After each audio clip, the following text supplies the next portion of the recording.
Good evening and thanks for joining us on the Week in Review. I'm Amanda Vinicky. It has been less than 2 weeks since President Donald Trump returned to the White House. He promised his second term would begin with a historic start. Fair to say that much is true. The heroes of ICE have arrested thousands and thousands of illegal alien criminals. ICE comes to Chicago. Fear, a lot of chaos, just a lot of worry. Trump's border czar says the city's sanctuary status makes it easier for targets to hide. In Chicago, very well educated. They've been educated how to defy ICE, how to hide from ICE. They call it know your rights. I call it how to escape arrest. Prompting calls for Mayor Brandon Johnson to testify before Congress. We did receive an invitation from the Oversight Committee, and it is under legal review. But local Democrats vow they'll protect immigrant communities. You are not alone. We stand by you, and we will fight for you. They're also fighting for billions of federal dollars Trump's suddenly threatening to cut off. It means no more funding for illegal DEI programs. It means no more funding for the Green New scam. We're seeing this administration continue its campaign of chaos. Meanwhile, Mayor Johnson defends keeping gifted Gucci bags in a locked room. Illinois Republicans sue over gerrymandering. Just a little corrupt. It may be one of the most corrupt in American history. And jury deliberations begin in former Speaker Michael Madigan's bribery trial. And now to our Week in Review panel. Joining us are Rick Pearson from the Chicago Tribune, Hannah Meisel from Capital News Illinois, Katrina Pham from Borderless Magazine, and Carrie Shepard of Axios. Now, just this afternoon, a federal judge, Rick, granted Illinois and other Democratic states' request for a temporary restraining order on this federal funding freeze. Really widespread impact there. This means that Trump's agencies cannot go forward with that freeze. Or does it? Should Illinois and agencies be breathing a sigh of relief? They shouldn't. And it's quite clear, given the chaos that's been caused, this is truly part of the intent of the original directive from OMB. No one could really precisely say what's covered, what isn't. You're told that Medicaid, for example, is not affected, but yet the systems were being shut down.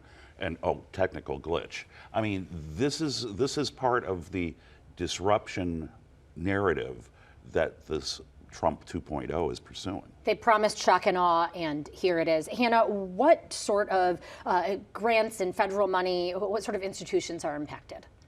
It's so numerous, you can't name them all. I mean, like, there's a lot of federal pass-through money that goes through state budgets, not just Illinois, every state.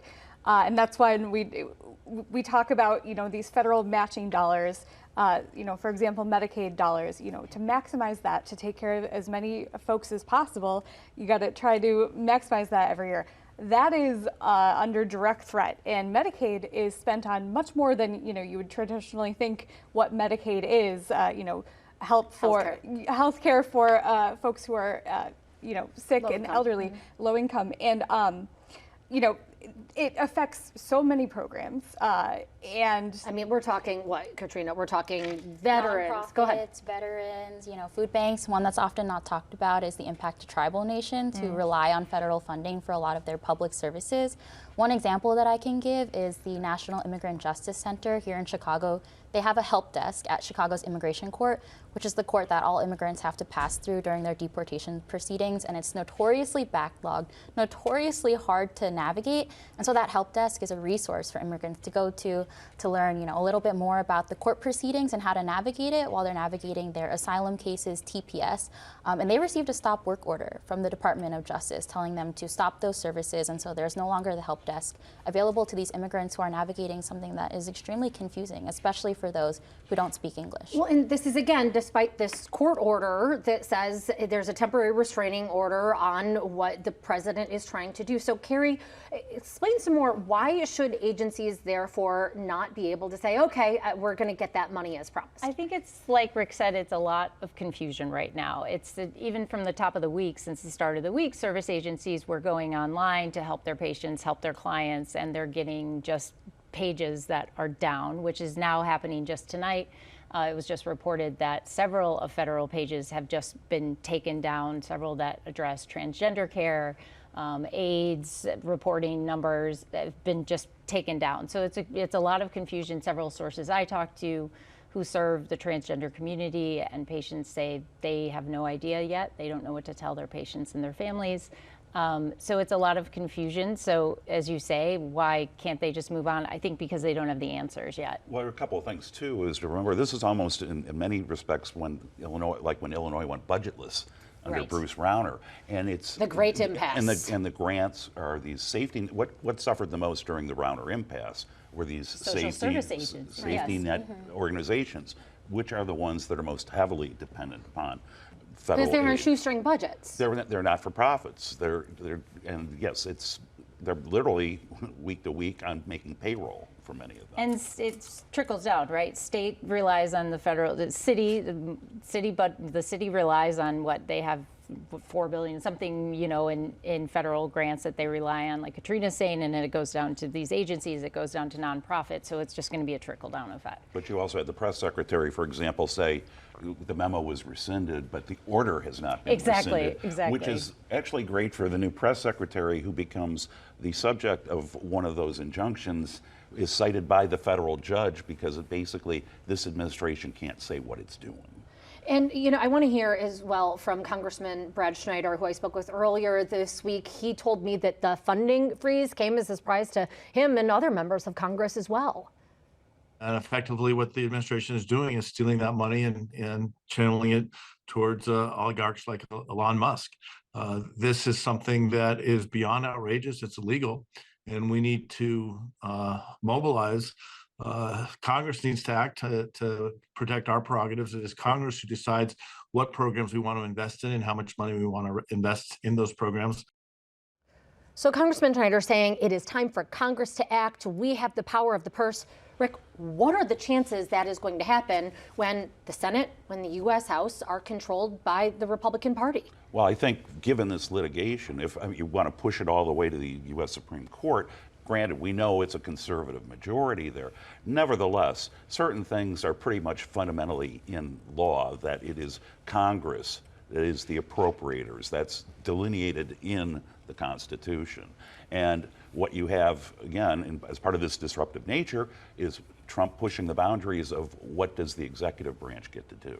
But do you see Congress saying, okay, the president wants these cuts, let's make them, or because these impact their own districts, is this an area where the GOP might begin to push back, Anna? I mean, I think for now, the Republicans who have taken over control of both, not just, numbers-wise, the folks who are now in charge, the legislative leaders, they are a different Republican than 5-10 years ago. I don't see them pushing back, at least not, for Trump's, first 100 days. We always give deference to this idea of first 100 days. I think that you're going to see Republicans, who, like you mentioned, of course, every person's district are going to be impacted. This money goes to schools, rural schools. They are on shoestring budgets. They do not have the property tax. But I think that's why Republicans are not going to just acquiesce to this, is because, yes, that money flows to all of their districts. And we all know, nothing So could this create a rift then between Trump and Republicans in Congress? Again, is it real? Is this all real? We don't know. And we don't know the answer to that. But certainly there was Republican pushback as well in Washington over these funding announcements. And, if there's federal money to build a road in a highway or a bridge in a district that's Republican, and it's like, nope, no more federal grants, there'll be some pushback. What is very real, particularly for immigrants residing in Chicago, is that raids have begun. Now, Katrina, what do we know about what has happened in the city and surrounding areas thus far?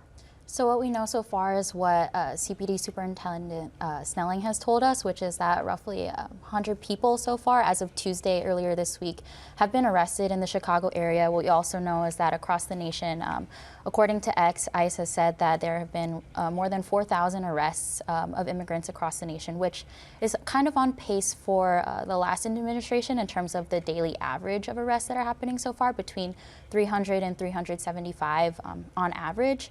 What we also know is that the people who are being targeted, the Trump administration has said that people with criminal convictions have been targeted, but the reality on the ground is we've seen some collateral arrests happening. That is something that was banned under the Biden administration, but is now in place under the Trump administration, to where if ICE is targeting a particular individual, people who are also in the vicinity, who are also in the area of the raid, can also be deported or arrested as a result of that raid happening.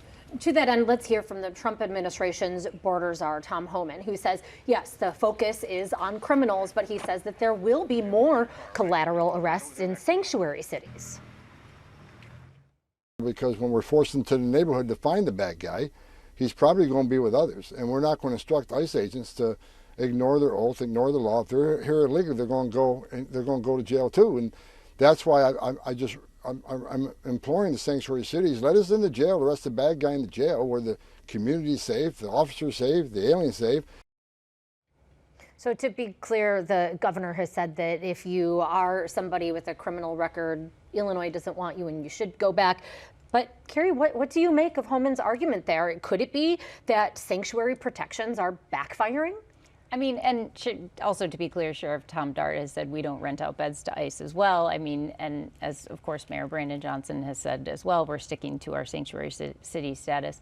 I mean, obviously Chicago has been in Tom Homan and President Trump's crosshairs for quite a while now.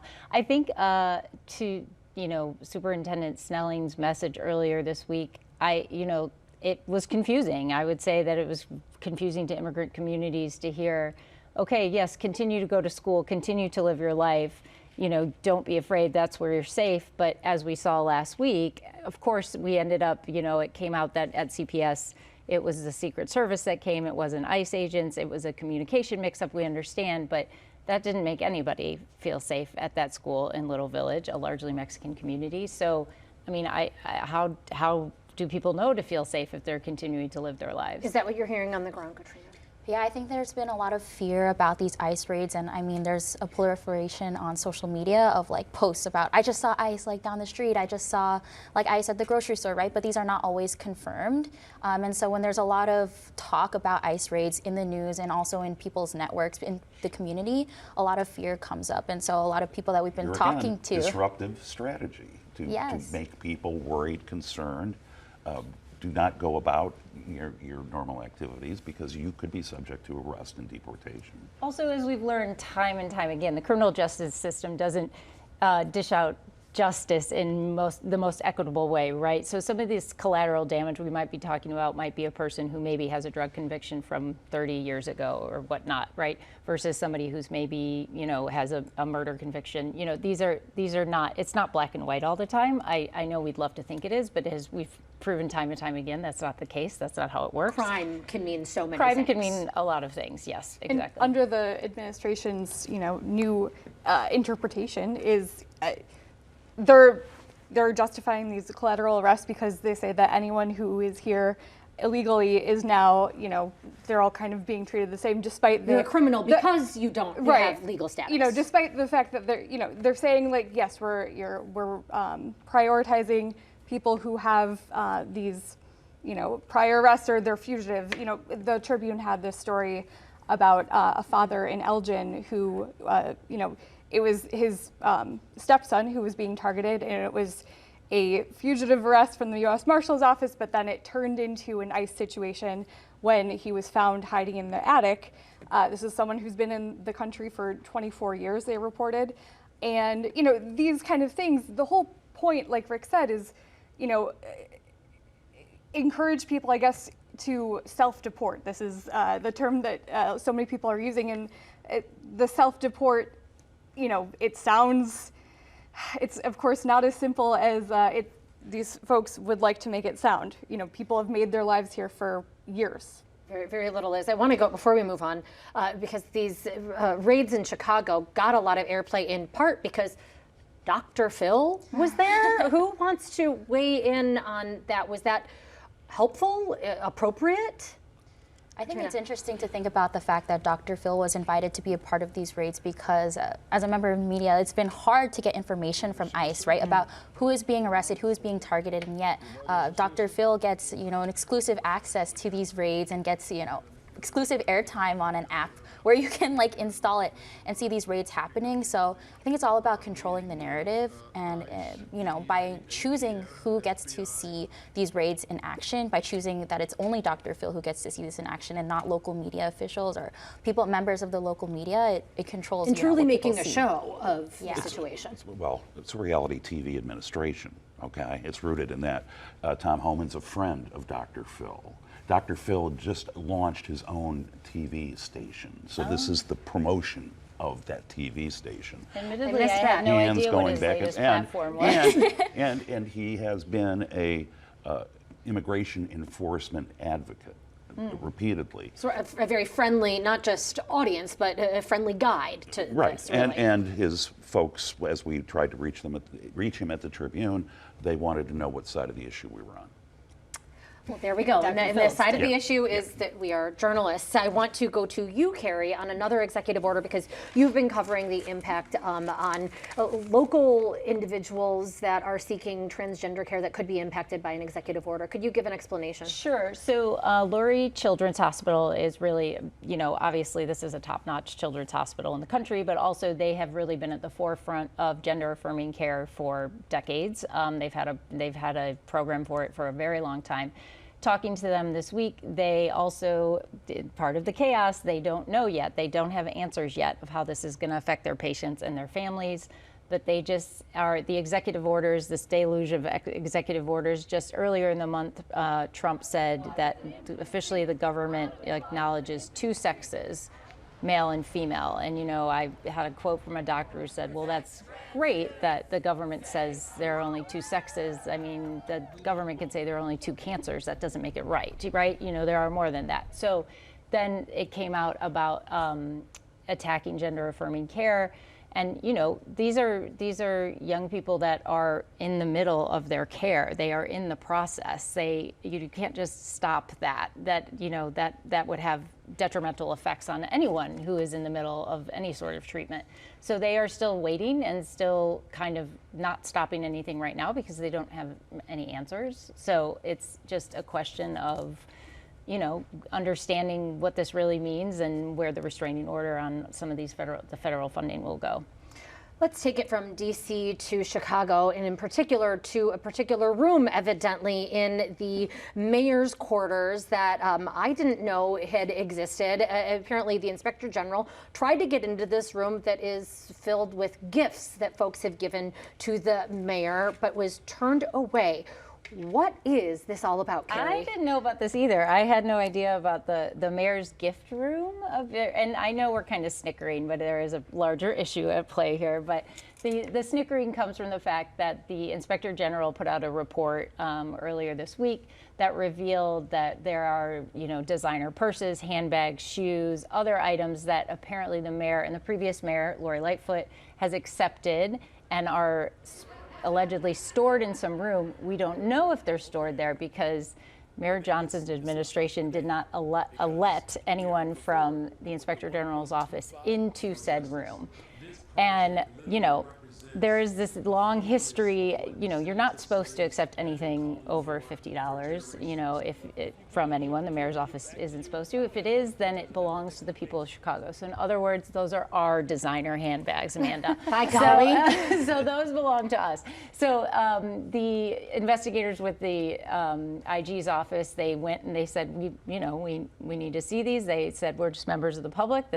And they were denied. They sent FOIA requests, they were denied. So finally they said, look, we need to see this log. Every other administration has shown us this log. So beyond the fact that I'm not currently carrying a Gucci bag with me, why does this matter? Well, one is the fact that this had been kind of an understanding, an agreement that goes back to Eugene Sawyer's time as mayor, that the Board of Ethics was not going to enforce this proper logging and cataloging of gifts. And so it wasn't until the IG really looked into it and finds out from the Board of Ethics, oh yeah, we cut a deal with the mayor's office a long time ago, and don't worry about it.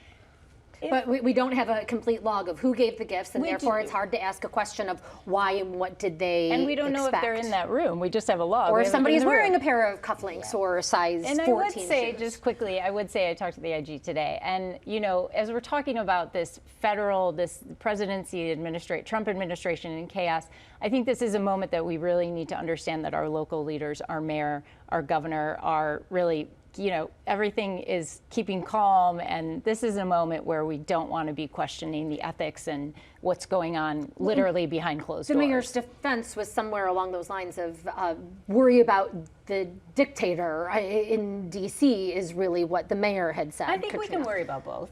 He called it a so-called investigation and then put the blame on Trump and just kind of moved the spotlight off of himself. But I think there's still some real concern from a lot of people about how they can trust a mayor. The mayor's telling them that this is a safe city for them, that this is a sanctuary city. But then, behind closed doors, he's hiding all of these gifts and money that, we actually don't know if it's there or not, or how much it is, or who it's from. So it's definitely an erosion of public trust.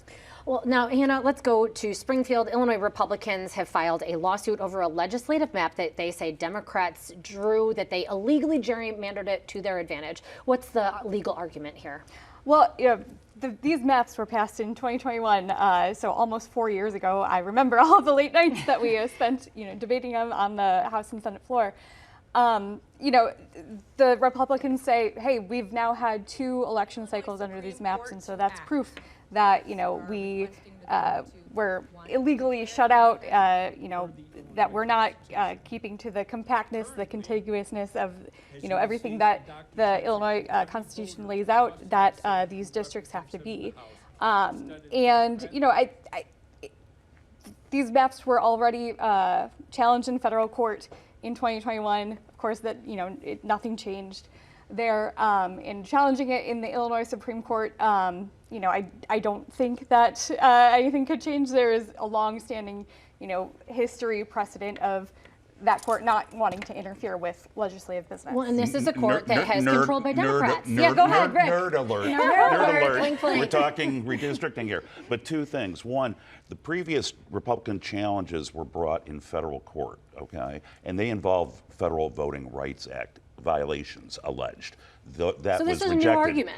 It's a new argument because you cannot argue partisan gerrymandering in federal court. The U.S. Supreme Court says that is a non-justicable issue, okay? You can't, so in state court, yes, you can argue it. 2, there's a couple of things.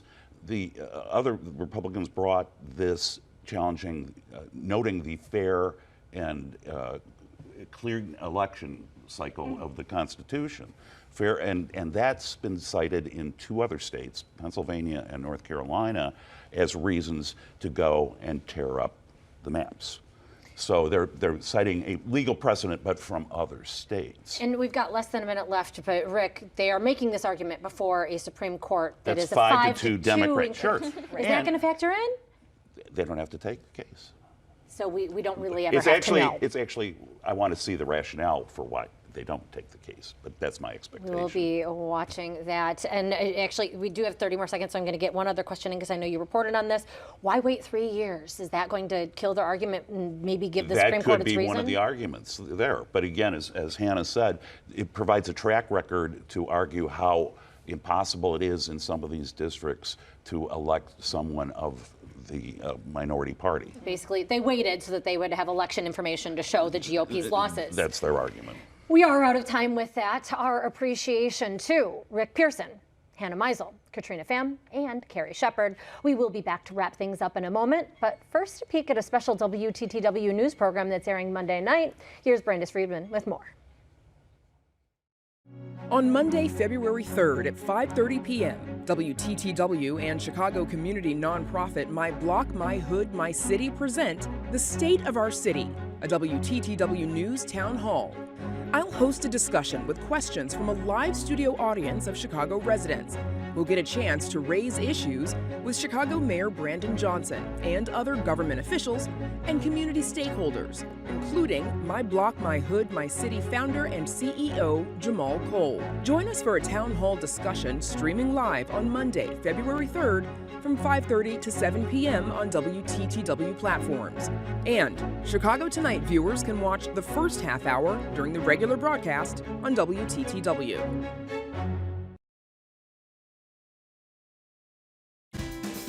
Chicago Tonight is made possible in part by the Alexandra and John Nichols family. The Polk Brothers Foundation. Additional support is provided by